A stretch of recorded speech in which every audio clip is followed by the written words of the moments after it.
قرآن شریف جیسے مصحف شریف اٹھا کر چومتے ہیں اور اس کے صفحات پہ انگلی رکھ کر پڑھتے ہیں تو ہر چیز کا الگ ثواب سنا گیا ہے کہ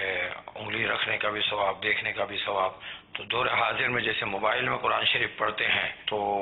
یہاں کس کس چیز سے محروم رہیں گے، یا وہ سارے ثواب جو وہاں ملتے تھے وہ یہاں بھی ملیں گے؟ یعنی کسی نے موبائل کو کھول کر قرآن شریف کھول کر اس کو چوم لیا یا موبائل پر یہ انگلی رکھ کر اس کو پڑھتا ہے تو کیا اس کو بھی وہی نیکیاں ملتی رہیں گی جیسے مصحف شریف میں ملتی تھی؟ دیکھیں مسئلہ یہ ہے کہ جو ایک تو فضیلت ہوتی ہے وہ ہم اپنی عقل اور قیاس کے ذریعے ثابت نہیں کر سکتے، یعنی ہم اپنے طور پہ یہ قیاس اندازہ لگا لیں کہ وہ فضیلت جو دوسری جگہ مل رہی ہے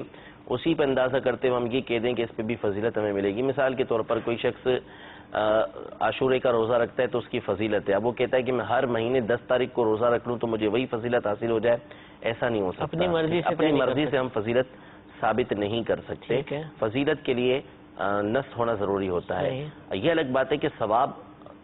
ملنا ایک الگ چیز ہے کہ بندہ اچھی نیت کے ساتھ کوئی کام کرے گا تو اس کو ثواب ملے گا، لیکن مخصوص ثواب کہ جو اس میں ثواب مل رہا ہے وہ اس میں ہمیں ثواب ملے گا، یہ ہم اپنی عقل کے ذریعے نہیں کہہ سکتے، قیاس کے ذریعے نہیں کہہ سکتے۔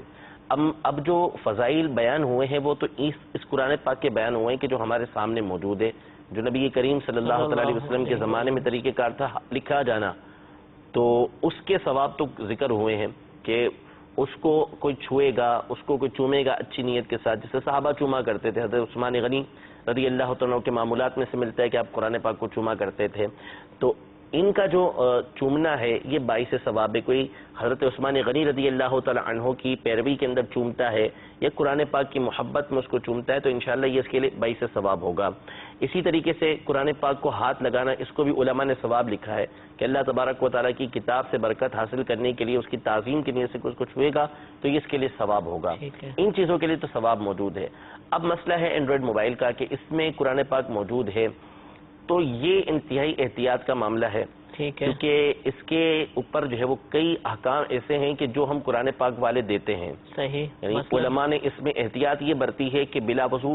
جب اسکرین پر قرآن پاک ہو تو اس کو ٹچ نہ کیا جائے، منع کیا کہ اس کو آپ ٹچ نہیں کریں گے، کیونکہ احتیاط اس کے اندر یہ ہے۔ لیکن رہا فضیلت کا اس میں ثابت کرنا کہ ہم اس کو چھوئیں گے تو وہ فضیلت ملے گی، باوضو کس نے چھوا تو کیا وہ فضیلت ملے گی، ہم اپنی عقل سے نہیں کہہ سکتے۔ ہاں اتنا ہے کہ اگر کوئی تعظیم کی نیت سے کہ چونکہ قرآن پاک کے حروف میرے سامنے موجود ہیں اس لیے میں باوضو اس کو تعظیماً ہاتھ لگا رہا ہوں، تو اس میں ہم عند اللہ اس بات کی کبھی امید رکھتے ہیں کہ اللہ تبارک و تعالیٰ اس نیت حسن پر ہمیں ثواب عطا فرمائے گا۔ اسی طریقے سے اچھی نیت کے ساتھ بندہ قرآن پاک کو اس لیے دیکھ رہا ہے اینڈرائڈ موبائل کے اندر کہ اللہ تبارک و تعالیٰ کے کلام ہے، جو الفاظ میرے سامنے واضح ہو رہے ہیں میں ان کو تعظیم کی نیت سے دیکھ رہا ہوں، تو انشاءاللہ امید ہے کہ اس دیکھنے کا اس کو ثواب یہ ملے گا۔